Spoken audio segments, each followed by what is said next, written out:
Hi everybody, Pastor Tim here with today's Devo. In Romans, Paul tells us, Christ, having been raised from the dead, is never to die again. Death no longer is master over him. Sin and death go together in the Bible. At the beginning in the garden, at the beginning of creation, before sin entered the world, there was no death.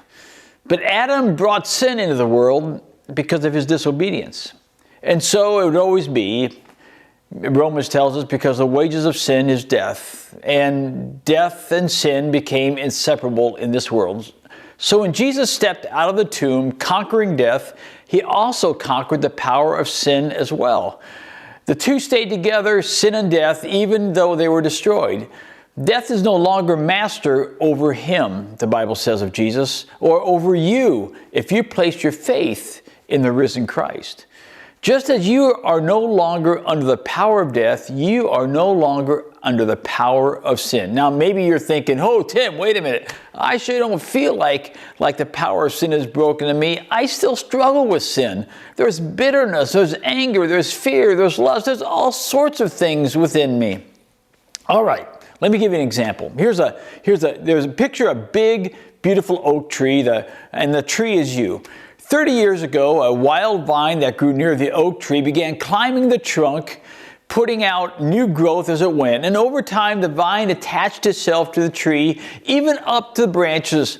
At that time, if you would have looked up from underneath the canopy of that tree, someone would have seen leaves and tendrils of the vine going to the very top. Then one day, you came to Christ. And when you did, it was like God the Father taking an axe and chopping the base of that vine, severing it from its roots.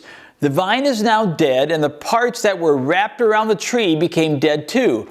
But the vine, even though it's dead, is still there. It's not alive anymore. It can't control you like it did, but you'll spend the rest of your life ripping it off of you from where it once lived. And that's how sin is. The power of sin is broken. It can't damn you. It can't demand of you. It cannot dominate you, not anymore. It now only has the life and control that you give it. Otherwise, its power has been broken. This means that you have a choice. Don't you realize that you become a slave of whatever you choose to obey? You can be a slave to sin, which leads to death, or you can choose to obey God, which leads to righteous living, Romans 6:16.